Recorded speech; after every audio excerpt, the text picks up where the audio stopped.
Good afternoon, everyone, and welcome to Tesla's third quarter 2021 Q&A webcast. My name is Martin Viecha, Senior Director of Investor Relations, and I'm joined today by our CFO, Zachary Kirkhorn, and our Senior VP, Drew Baglino, as well as other executives.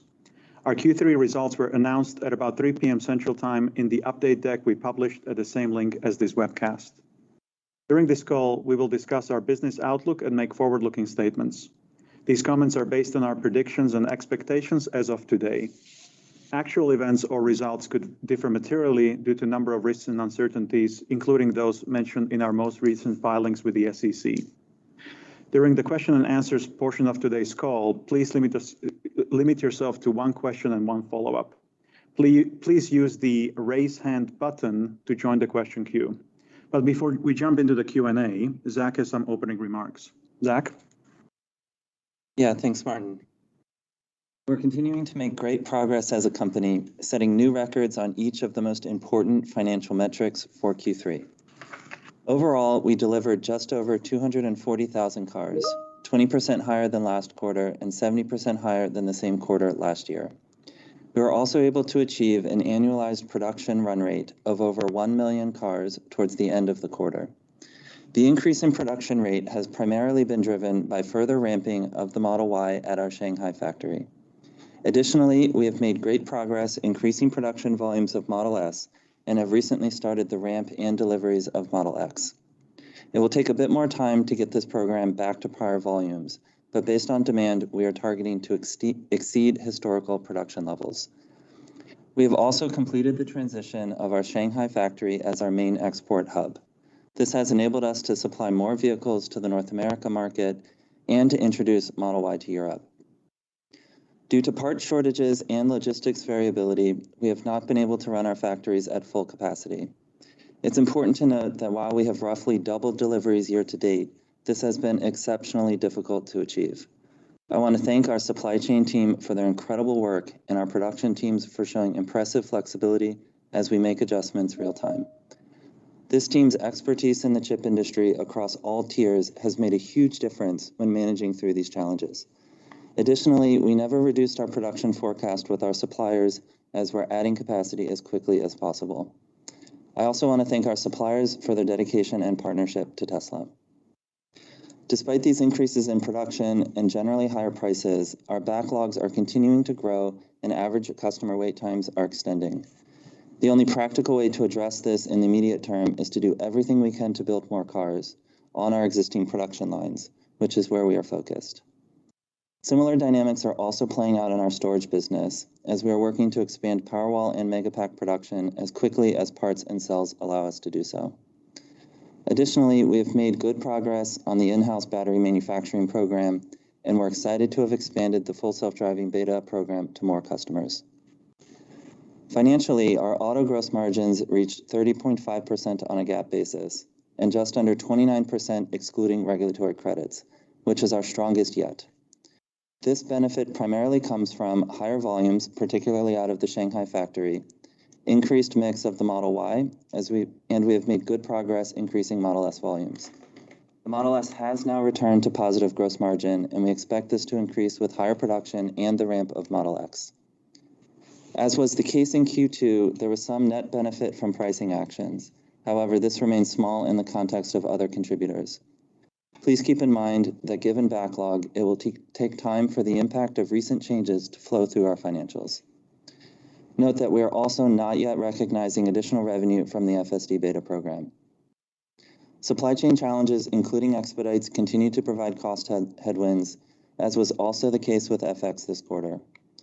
While we are seeing an impact from the rise in commodity and labor costs, we have also been adjusting pricing, which should help to compensate. Overall, as I mentioned in our last call, our P&L continues to benefit from the marginal profitability of each incremental unit with higher fixed cost absorption. As a result of the great progress on margins, volume, and appropriate management of overhead costs, we were able to achieve an operating margin of just under 15%, exceeding the long-term guidance we've laid out previously. On cash, we generated record operating cash flows of $3.1 billion and continue to invest heavily in the build-out of manufacturing, supercharging, and service capacity. We also continue to retire high interest rate debt including the early settlement of our 2025 senior notes of $1.8 billion during the quarter.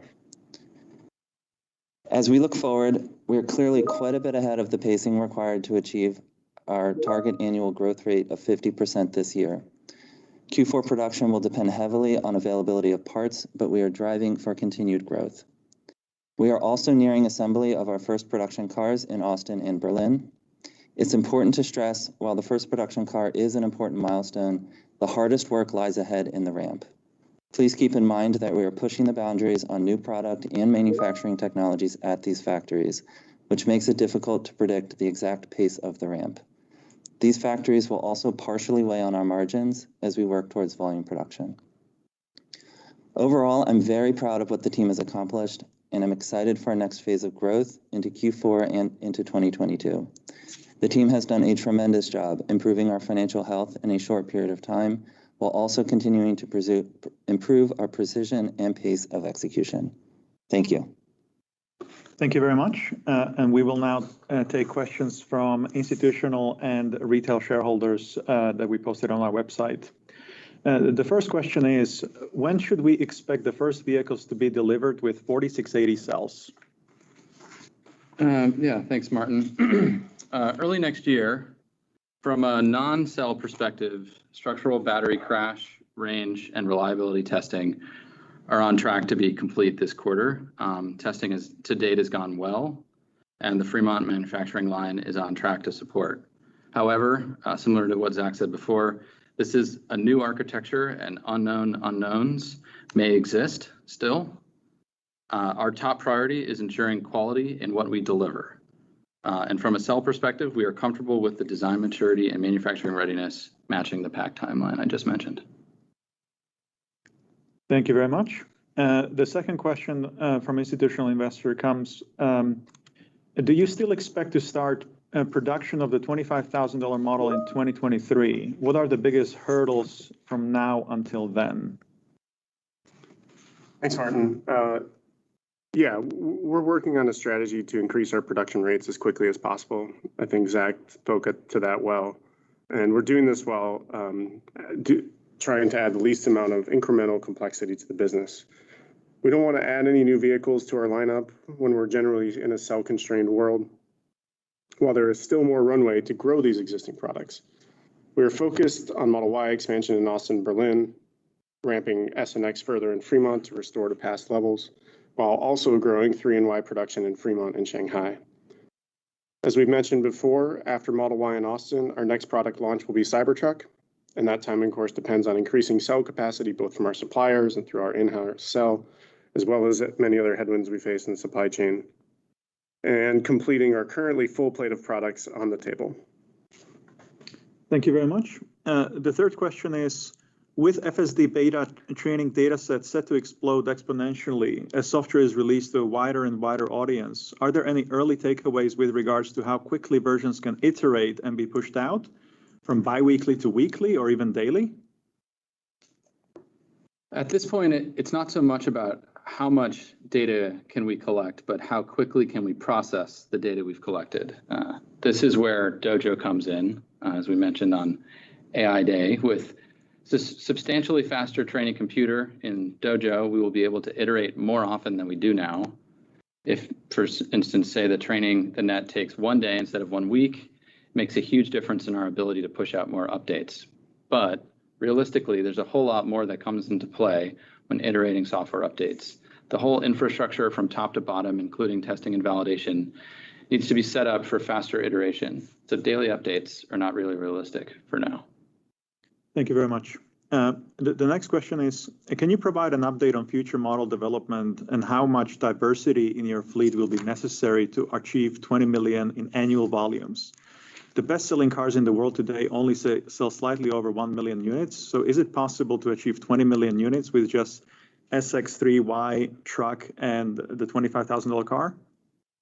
Thanks, Martin. Yeah, as we've mentioned before, we've seen record growth in both Model 3 and Model Y segments, where Model 3 is currently the best-selling luxury sedan worldwide.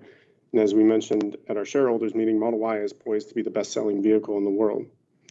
Tesla continues to break molds in these vehicle segments, and we hope to do so with each new product.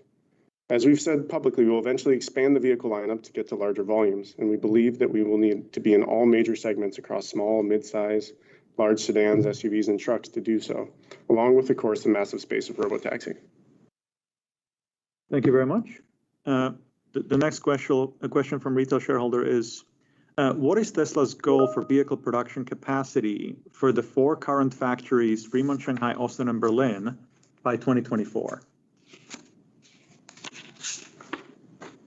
Yeah, thanks, Martin. Our goal as a company here is to grow on an average pace of 50% per year. And so you can extrapolate that out. There may be some periods of time in which we're well ahead of that. There could be some periods of time, despite best efforts, where we're slightly lower than that. But that remains the long-term goal of the company. In Fremont, we're continuing to push the boundaries of what's possible there. Over the last 12 months, we've done about 430,000 cars of production. And, based upon everything that we know in the factory, where the bottlenecks are, what the potential is, we're targeting to increase that another 50%. I think that will be a difficult goal, but that's the goal that the internal team has, and they're going to continue to push on that. As we look towards Shanghai, we're continuing to push the boundaries there, and we continue to ramp production there as well. So most recently, the ramp of the Model Y, which was our biggest contributor of volume in Q3, will continue to ramp that factory. And our plans there with time are to keep growing the capacity in that factory. Austin and Berlin are interesting factories because our first iterations of capacity there are on Model Y, but we've intentionally set these factories in locations in which they have a quite significant amount of land and ability to expand. And so, we'll take Model Y at these factories. We're trying to get to 5,000 cars a week as soon as we can, and then we'll continue to push beyond that, potentially even getting to 10,000 cars per week at those factories. And then we'll add Cybertruck here in Austin and continue to grow from there. So, our goal is to get to millions of cars per year over the next couple of years, and then ultimately in the long term, be able to achieve 20 million cars per year. We're going to grow as quickly as is feasibly possible with an eye towards a 50% annual growth rate. Great, thank you very much. The next question is, what is your view on the tightening regulatory environment for FSD in the investigation and broad data request by NHTSA? Some of the recent nominees to NHTSA have been publicly critical of FSD, including engaging with short sellers online. How will you manage this environment? Thanks, Martin. Yeah, as we have been for years, we always engage with NHTSA and other worldwide regulatory bodies to share our knowledge and to work with them on our approaches on both active and passive safety. There are ongoing regulatory inquiries taking place all the time, and especially on the subjects like FSD that are at the cutting edge of technology development. During these investigations, my team, myself, are always cooperative as much as possible. We expect and embrace the scrutiny of these products and know that the truth about their performance and the innovations our products have will ultimately be all that matters. In the end, and as I've said on previous calls, we take safety as a top priority in all our designs. This is because our primary motivation is coming from a team of incredible engineers designing software and hardware that saves lives and prevents injuries. In doing so, we'll continue to be transparent to the public on how our technology is both developing from an autopilot safety data, the latest of which we just shared in the shareholder update. And you can also see and review a wide variety of customer post FSD videos on social media. Back to you. Right. Yeah, just to add to that, as Lars said, safety is extremely important for Tesla. It's the right thing to do. And, if you look at various independent testing and regulatory testing of our products, you can see the work of the incredibly talented engineers and the results of those tests. And, our goal in developing safety-oriented software around the car is to continue to go beyond what the hardware is able to provide. if you can prevent a crash from happening, that's the safest way to manage this. And I think at a macro level here, what we're seeing, and this is entirely understandable and expected, is that the automotive industry is going through a transition from the traditional car as we know it to more of a computer, software-oriented sensor suites around them that can manage things beyond just what the driver manages. And regulatory bodies are understandably so, are interested in understanding how to regulate in this environment. And NHTSA is no exception to that. So as Lars mentioned here, I think this is a great thing. We're excited to partner, and we'll work collaboratively with all regulatory bodies who want to go on the journey to the transition to a software-oriented vehicle. Thank you very much. The next question is, service remains an issue with appointments available weeks or even months out. Likewise, supercharger wait times have become untenable at some locations. What concrete steps is Tesla taking to improve the customer experience in these two key areas? Yeah, I'll take the service part of this question. Drew, you can take the supercharging part. We have seen an increase in service wait times throughout the summer. And there's a couple things that have contributed to that based upon the information that we have. The first is that, and I think this is kind of not unique to us, is that the return to some sense of normalcy in a post-pandemic world has happened, I think, more quickly than most people expected. And what we're seeing here is that the number of miles that people are driving has increased. There may have been some demand for service during 2020 or in the early parts of 2021 that customers put off. And so there's a bit of a catch-up that's occurring that has increased demand for service. At the same time, in the macro environment here, logistics, moving parts, sourcing parts has become increasingly more difficult, which is a well-known issue in the world right now, as well as challenges in the labor market. And so there's kind of this simultaneous increase in demand for service where the ability to supply that service has been impacted for the reasons I mentioned. And so, we saw an uptick primarily in Europe and North America in service wait times over the course of the summer. And we've been working extremely hard since then to address this. And we've seen our wait times come down. So this is not the case in every location, but if you think about it from regional average perspectives, we are seeing improvements there. We remain super focused on adding locations. And so over the last year, we've grown our physical footprint of service centers by 35%. We've grown our footprint of mobile repair by over 40%. We're also adding staffing as quickly as we can in the areas that are most impacted by the imbalance of supply and demand for service. But I think the most important part about all of this is, and we've said this on calls before, where the best service is no service. And so we have been incredibly focused as a company, both on the initial quality of our vehicles and reliability of our vehicles. And we've seen pretty substantial improvements in both of those metrics over the long term and over the last couple of quarters. So it is something that remains on our minds. We monitor this very closely, but hopefully that's a helpful explanation into the context and what we're doing. Yeah, and on the supercharger side, the supercharging team monitors congestion and plans expansion to ensure customer experience with minimal wait times alongside the growth in our vehicle fleet. While we certainly have work to do in expanding capacity in some congested areas, average congestion on the network has decreased over the past 18 months. Nonetheless, we're not standing still. We are executing accelerating expansion plans globally. The network has doubled in the last 18 months, and we are planning to triple it over the next 2 years. And even so, on an individual site basis, to combat existing congestion more quickly where it is isolated and problematic, we expedite local relief sites, deploy mobile superchargers, and we try to introduce pricing strategies that encourage more off-peak usage to avoid the waiting. Thank you very much. And just one thing to add on supercharging.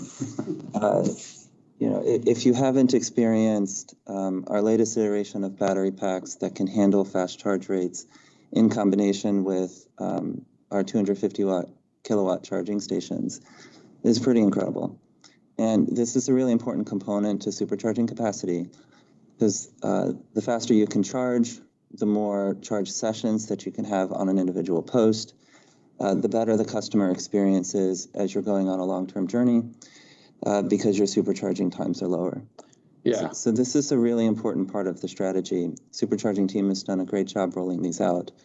But it requires a combination of both the 250 kilowatt charging and our latest iteration of battery packs. And we've also maintained an ongoing roadmap on software improvements, dynamic routing to avoid busy superchargers. That's actually really helpful. We take the real-time busyness of the stations into account when choosing where to navigate people on their road trip.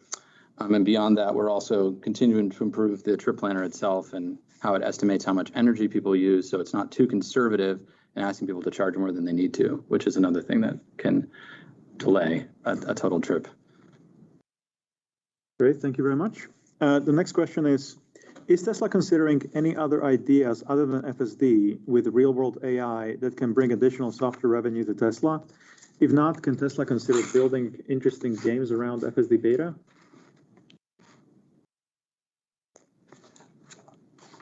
Sure. At AI Day, we did talk about a potential future where Dojo could be used as a neural net training platform for other companies.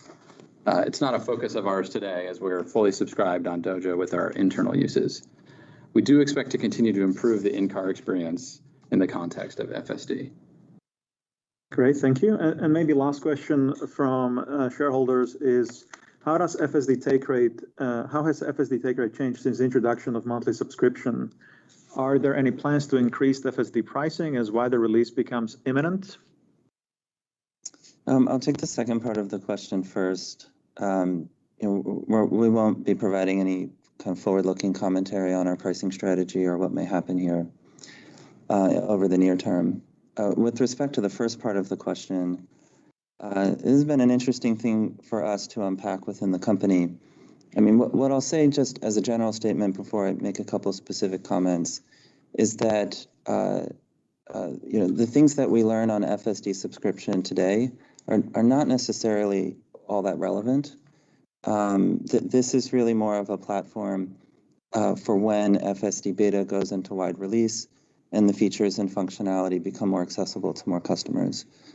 The second thing that I'll note is that if you look at the pricing, the monthly pricing of FSD subscription, and then you compare that to the cost of either rolling FSD option into your lease or your loan, on a monthly basis, the most economical way for a customer to enjoy the features of full self-driving is through purchasing it up front and rolling it through their financing. And as a result of that, what we've seen in the data is we're unable to detect a change in the upfront take rate of FSD when people purchase cars. We have seen quite a bit of activity of folks curious to experience what the software has to offer and subscribing to it and enjoying it through that route. But again, as I said at the beginning, I think what we've seen so far on FSD subscription is not terribly relevant. We'll see how that plays out in the future as we continue to release more features. Thank you very much. And now let's go to analyst questions. I just wanted to remind everyone to click on raise hand button if you want to ask a question. The next question comes from Pierre Ferragu from New Street Research. Pierre, feel free to unmute your mic and go ahead.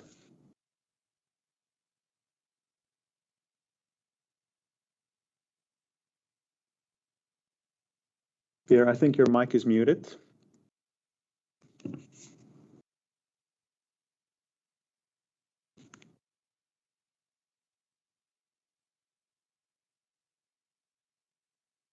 Okay, while Pierre works on that, let's go to the next analyst. The next question comes from Joseph Spak from RBC.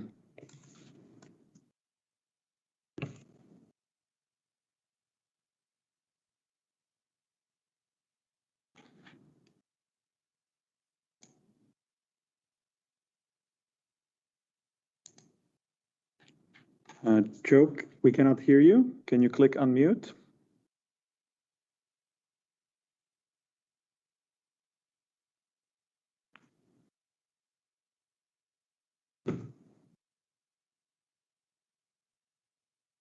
Okay.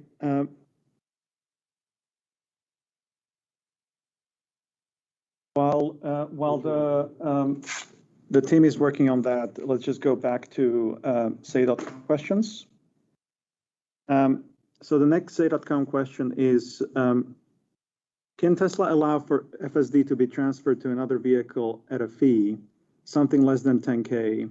Early adopters are paying the price if they want to upgrade their vehicle. You lose the value on the trade-in, and now you have to buy in at the higher cost.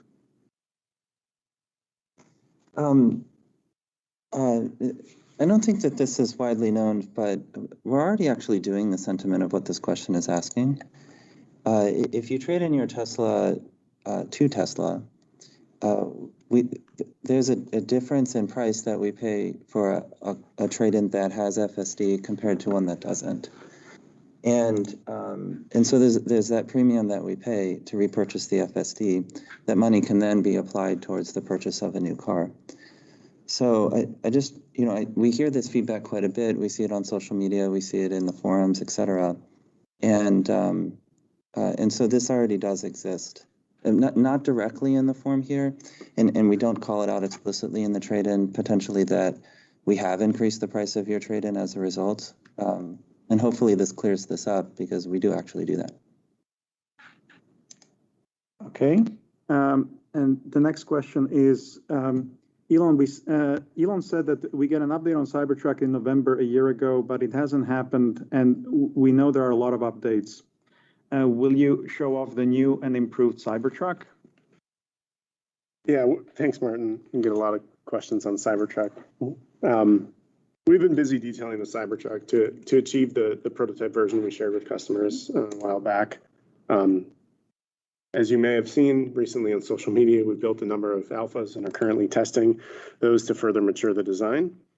And while those point out a few key additions like rear steer, there are also a number of smaller or less visible improvements, though the product is largely true to the initial vision. We'll continue to work through the product in the beta stages that we're in now and look to launch that late next year. Okay, thank you very much. We just promoted Pierre to a presenter. Yeah. Hear us? Can you hear me, guys? Yes, we can hear you. Amazing. I'm very impressed that you managed to figure that out. We are too. Thank you, Pierre. I would have panicked if. Anyway, let me ask you my question. I'm very intrigued by what you guys are doing on the insurance front. And so you have now in the market in Texas an insurance product for which the premium varies as a function of the safety score of the driver. And so I'd love to hear you about that. You must have some initial data points about market reaction, what's the uptake? And from there, can you tell us about how you think you're going to distribute that? Is that going to go through your install base very easily, or is it going to be like a heavy marketing push? And then maybe tell us about your expansion plans. What are the next geographies? What's the timing? How fast is that business line likely to grow in the next few years? Yeah, thank you, Pierre. I'm extremely passionate about our insurance product. We have a terrific team here at Tesla of folks who have been spending a lot of time developing this. They're probably listening to the call, so we're pretty excited so far, Pierre. So, I mean, at the highest level here, we entered the insurance market kind of unintentionally, I would say. Our customers were coming to us complaining that the price of traditional insurance was too high, and it was reducing the affordability of a Tesla. And part of our journey here at Tesla is we want as many people as possible to be able to afford our products. That's extremely important to achieving the mission of the company. And if you look at the price of insurance as a percentage of what somebody's monthly payment is, it's quite high. And we spend extreme amounts of effort in manufacturing to take $5 of BOM cost out here or $10 out somewhere else. If we can get, you know, $5, $10, $20, $30 out on a monthly payment, you can calculate what that means in terms of reduction of the price of the car if you finance it. And the leverage of improving insurance cost is huge in terms of affordability. And so that's kind of the context by which we stepped into this. As we started to do more research, you know, essentially the tools by which the insurance is traditionally calculated are optimized based upon the existing data, but the existing data is limited. So there's a focus on things like marital status or age or other attributes like that. You know, accident history is a good one, et cetera.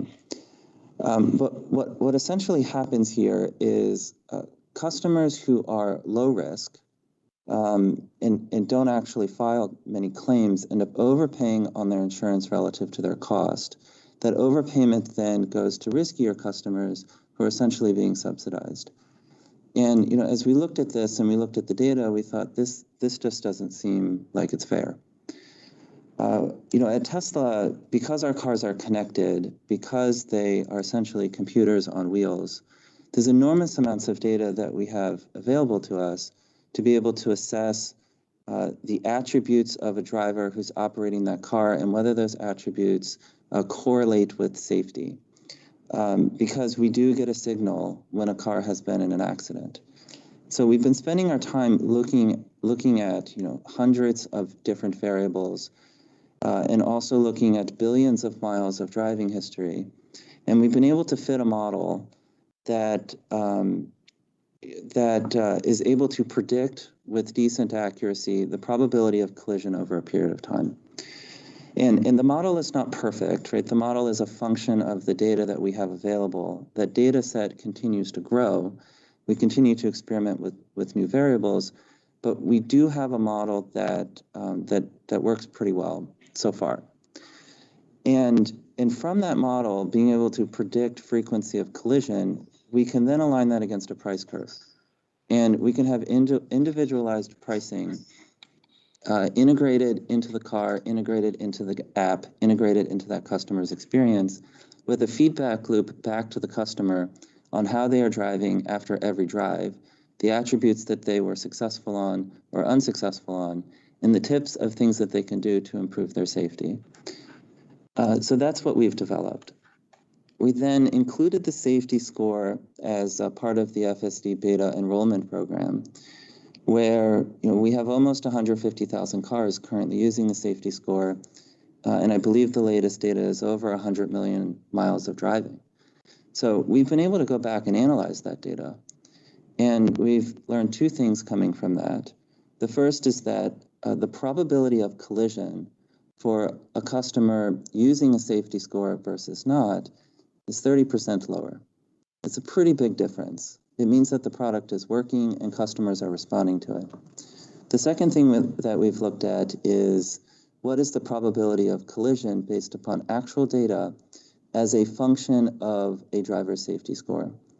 And that is aligning with our models. Most notably, if you're in the top tier of safety compared to lower tiers, there's multiple X difference in probability of collision based upon actual data. So, this is a very new and very exciting frontier for us. I know that was long-winded, but we spent a lot of time on this and we put a lot of thought into it. Specifically with respect to the rollout, the insurance industry in the U.S. is intensely regulated, and it's regulated on a state-by-state level. That means that we require regulatory approvals from each individual department of insurance at each individual state. Texas is the first state that we launched in. I do want to thank the Texas insurance regulators here. You've been great to work with. We have a roadmap of additional states. We will launch the product in those states as we receive regulatory approvals. And our goal is to be in every major market in which we have cars in. We did a soft launch in Texas, was it last week? Yeah. And what we're seeing in initial take rate data is that If you compare that to what we're seeing in California, we're off to a good start here. So we're very excited about it. We're excited about individual risk-based pricing. We're excited about the ability for folks to become safer and as a result save money. And it feeds into our priority of a company of building the safest products in the world. Yeah, if I can add to that, just it's really exciting for the engineering team to see the finance team and taking on safety into their world too. It's just pervasive. So thanks for that, guys. Thank you, Lars. Thank you. Pierre, do you have a follow-up question? No, I think I'm fine, Zach. Thanks for taking the time to answer. It's fascinating and very interesting. Yes, I look forward to looking into that. Thank you very much. The next question comes from Joseph Spak from RBC.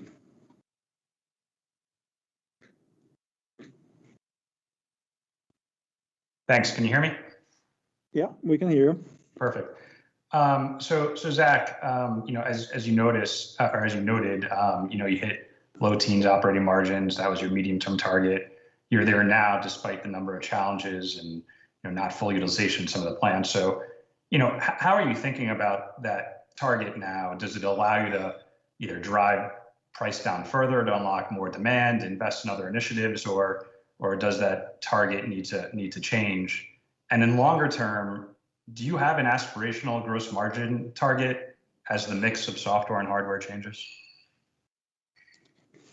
Yeah, we've actually exceeded our long-term guidance on our operating margin target. So we're very pleased to see that. And as we look out over the next quarter and the next year, there's a number of puts and takes financially for the company. The launch of Austin and Berlin will have rampant efficiencies there for some period of time until we get those factories up and running. And so that's likely to put some downward pressure on our margins as those factories ramp. Our goals are to ramp those as quickly as possible. But as Drew mentioned earlier, there are a number of unknown unknowns that we'll need to work through. We are kind of also in this uncertain environment with respect to cost structure. So we are seeing costs increase on the commodity side. We're getting feedback from our suppliers as we are seeing ourselves, the impact of labor shortage. And then logistics and expedite costs just continue to be a part of our story here. And it's uncertain how that will unfold. It's our hope that these things stabilize. Exactly when that happens is difficult to predict. And we have been adjusting pricing in line with those changes in cost. And so we'll see how that unfolds over the course of the next year. So it's difficult on gross margin to say where that will go, for those reasons. With respect to operating margin, we've been very focused as a company on managing our overhead expenses and operating expenses. And operating expenses as a percentage of revenue has been declining, and I expect that trend to continue to happen. And I think the net of all of this is hopefully that we continue to make progress on operating margin over the next 4 or 5 quarters. As we think kind of forward, the business up until this point has kind of largely been a hardware automotive business with a little bit of software on top of that. As full self-driving matures, as take rates increase, if we are to raise pricing on that, there's considerable upside both on gross margins and operating margin as that comes to light, as the business starts to become more of a mix of a hardware-based company and a software-based company. So, we feel optimistic about the journey, very optimistic about the journey as we look over into the long term. Just a little bit difficult over the next 4 to 5 quarters. We'll continue to update on earnings calls as we learn more information. There's just a lot of uncertainty in the world right now. Thank you. Joe, do you have a follow-up question? Yeah, the second question is just, you mentioned LFP packs globally for standard range models. My understanding is that all comes from China. Is that the continued go-forward plan, or do you want to develop LFP capabilities in other factories around the world? Yeah, certainly our goal is to localize all key, parts of the vehicles on the continent, at least the continent, if not closer to where the vehicles are produced. So that is our goal. We're working with, internally and with our suppliers to accomplish that goal, and not just at the end assembly level, but as far upstream as possible. Thank you very much. And the next question comes from Colin Langham from Wells Fargo.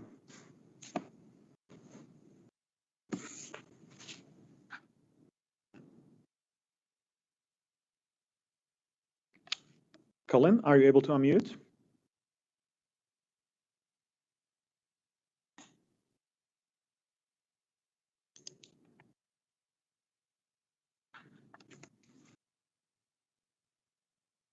Okay, while we're waiting for that, let's go to the next one. Do you hear me now? Yeah. Sorry, yes, we can hear you now. Perfect. Sorry about that. Okay.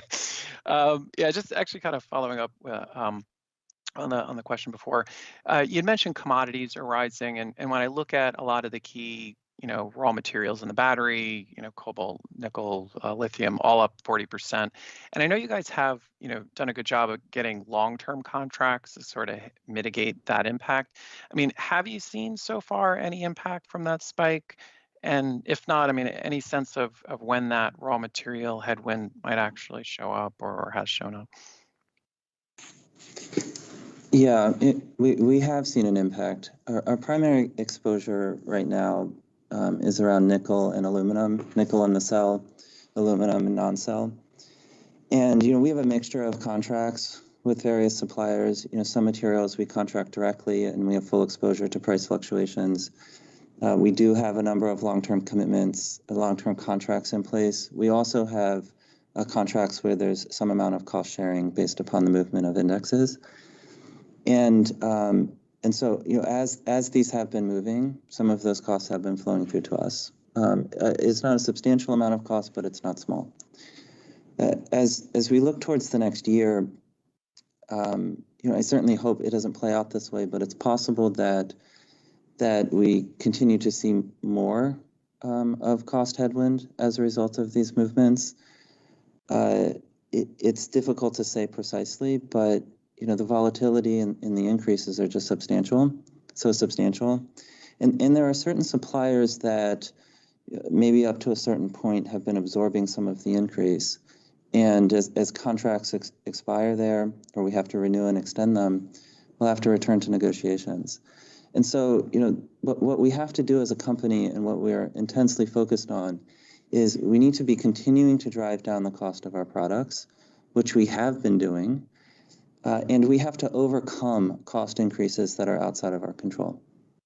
So whether that's resourcing components or redesigning components or finding ways to be more efficient in manufacturing, we have no choice but to continue on that path and be even more aggressive in the light of the macroeconomics here.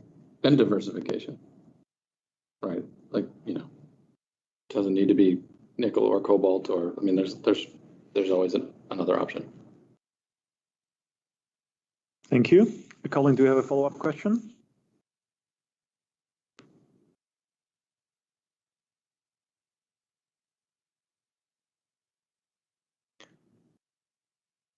Okay, let's go to the next one. The next question comes from Colin Rusch from Oppenheimer. Hey guys, can you hear me okay? Yeah, we can hear you. Perfect. Can you talk a little bit about your strategy around anode materials and your ability to leverage that into reduction on the cathode side and performance from the LFP?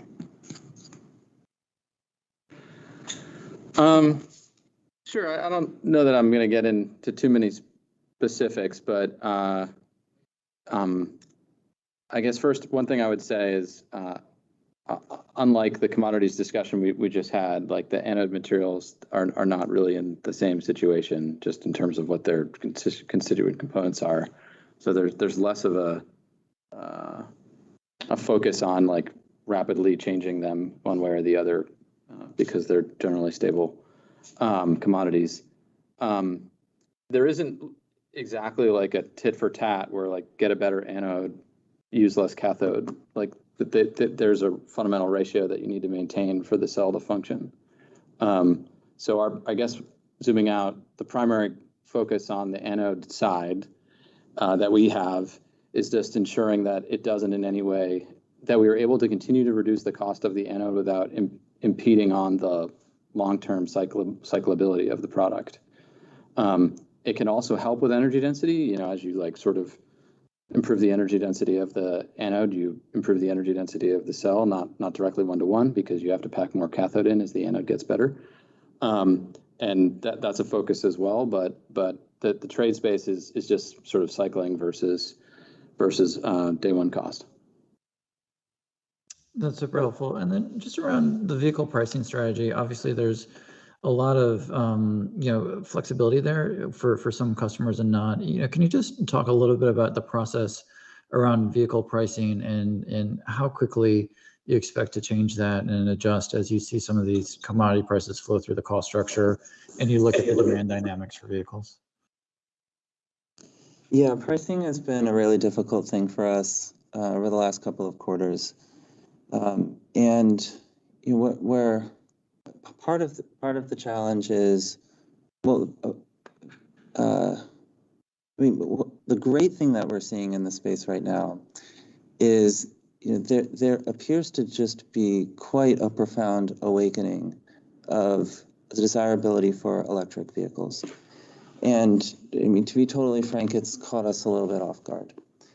And that kind of awakening and change in consumer sentiment, I'm sure there's lots of reasons that go into it, but folks want to buy an electric car and folks want to buy a Tesla right now.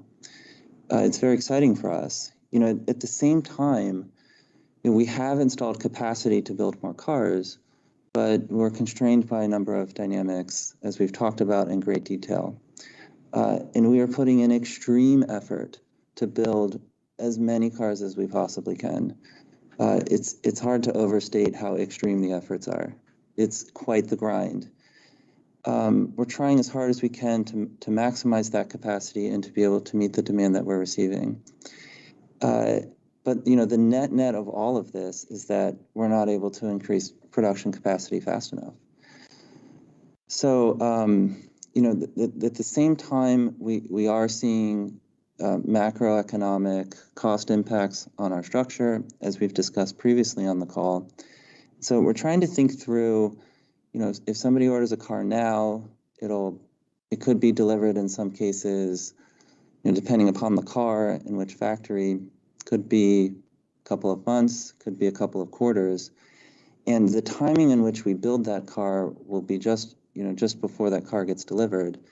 And what will the world look like at that point? And so we're trying to think through how the cost structure is evolving.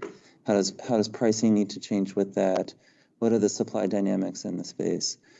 The other thing that I'll just note on pricing is that companies change pricing all the time. The difference is that when Tesla changes pricing, it's extremely transparent, where that's not always the case otherwise.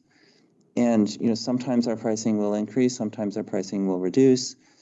Sometimes to the public, our pricing changes may not seem to make logical sense.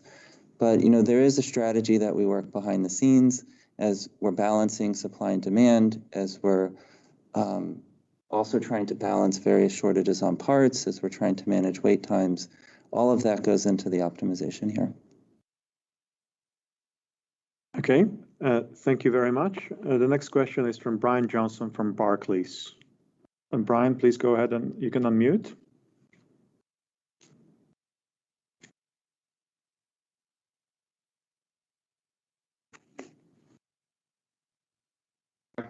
Tesla team? Yeah, we can hear you. Yeah, no, it's by the way, great to hear there's a team at Tesla, not just a one-person show. I want to drill down a bit more on FSD. In December of 2020, in a Business Insider interview in Germany, your leader said that he expected level 5 autonomy by December within a year, so that would be now. Yet, we look at the progress in FSD and some of the issues you see on YouTube. And it looks very much like a level 2+ system that requires vigilance, as in fact your disclaimers say. So I guess 3 questions. Kind of one, what is the timetable to get to level 4, at least capability? We can deal with the regulatory stuff later. 2, what is the criteria for Zach for you to release revenue, deferred revenue around FSD? And is having a level 2 system that needs monitoring enough to release that deferred revenue? And then 3, maybe you could talk a little bit more about how you plan to work with the new, with the folks at NHTSA who appear to be, asking some questions. They have 3 requests out to you regarding information around the level 2, around the capabilities of FSD. Yeah, so I guess we'll take them in order. It's difficult to be specific on the timelines. The Autopilot team is working extremely hard, iterating on every version. We are being extremely transparent, through the release of this to public customers who are posting information online. So, when you're using full self-driving and you're going through the iterations, you can feel the progress. And for those who don't have it in their cars, social media is excellent at getting a sense for how that's progressing. And the team is moving quickly with every iteration, with every update, and they're working very hard on that. On your second question about the criteria to release deferred revenue, the way that this works is, we have made certain commitments as to what this product can offer at the time that a customer has purchased that. And so what we have to assess is, have we met those commitments, and is the software widely available to the folks that we've made those commitments to within a certain geography. And given that FSD is still currently in the beta phase, it's invitation only and it's limited, we have not deemed that to be appropriate for recognition of deferred revenue. And we'll continue to evolve this. We'll continue to monitor it within the finance team to see when we get to the milestones in which we're comfortable releasing.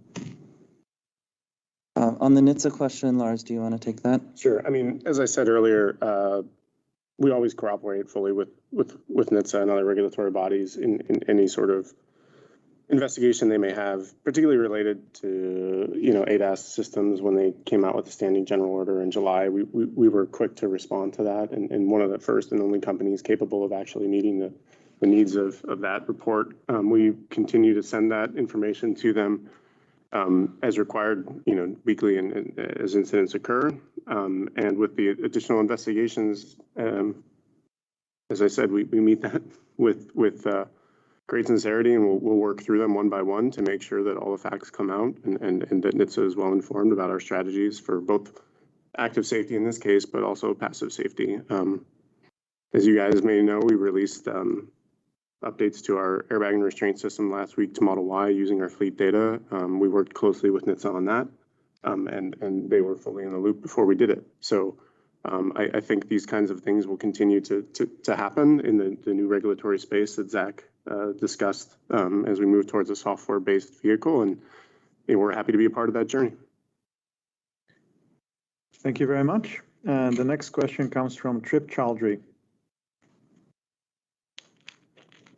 Thank you. Very good quarter.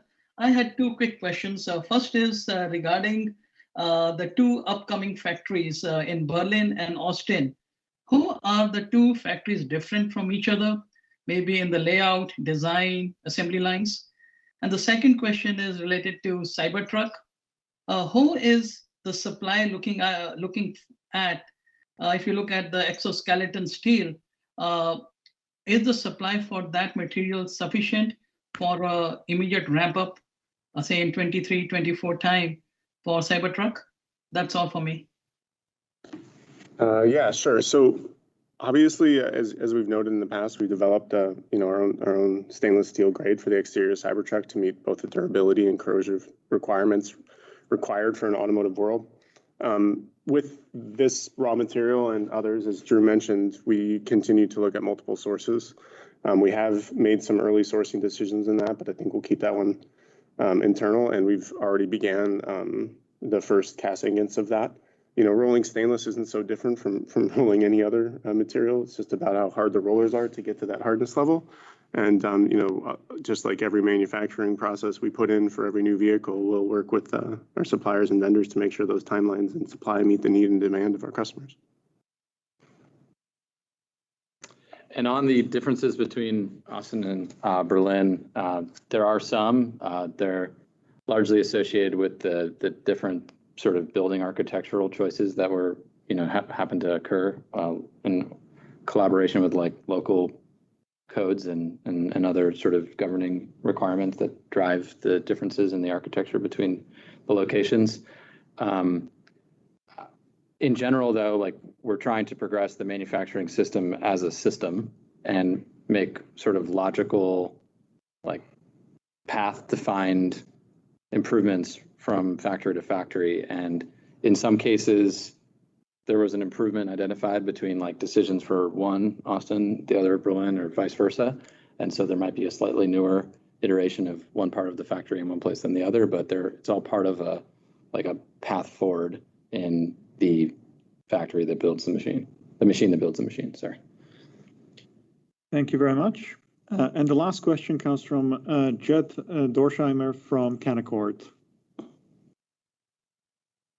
Hey, can you hear me? Yes, we can hear you. Hey, thanks for taking my question. So, Brandenburg, I'm just wondering, Zach, if you could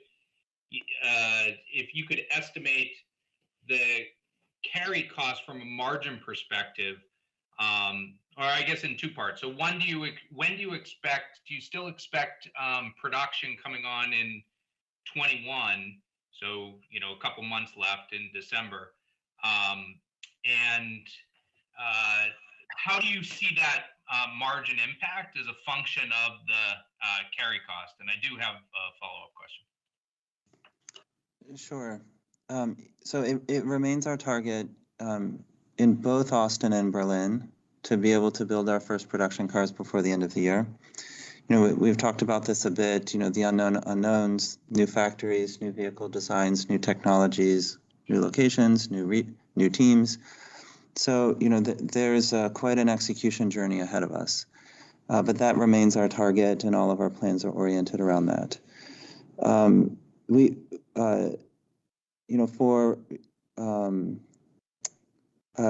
should not expect for us to deliver cars by the end of 2021 from these factories, even if we do produce some. So homologation, regulatory reasons, and we'll want to make sure that we build up some number of cars that we're confident in the quality and the customer experience around them. The second thing that I'll say, and I mentioned this in my opening remarks, is because of the newness here, it's extremely difficult for us to be precise in what the ramp will look like. And it's possible the stars align and things move quickly. It's possible that we're spending the bulk of next year working on ramping these factories. It's just very hard to say, and we'll continue to update you all through these calls and through other forums. As to how that then impacts our margins, that is also difficult because that is a function of the ramp, which is uncertain. So the benefit here, which is different in the ramp of these factories compared to other factories, is if you think about the percentage of our total cost structure in any given quarter that is associated with new ramps, we have the Fremont factory that's running, generating stable and growing margins there. The same is also true in Shanghai. So I expect we'll see some amount of headwind on margin from these ramps. It's just entirely dependent on how quickly we're able to ramp and what uncertainties come up during the process. Sure. So on a margin per car, but I would suspect though, if your carry cost is full rate now that as you start producing vehicles, it's going to be a margin lifter from where you're at right now. No? I mean, we are carrying some amount of cost associated with the factories today. And so the incremental cost associated with turning the factories, it's not 100% of a factory.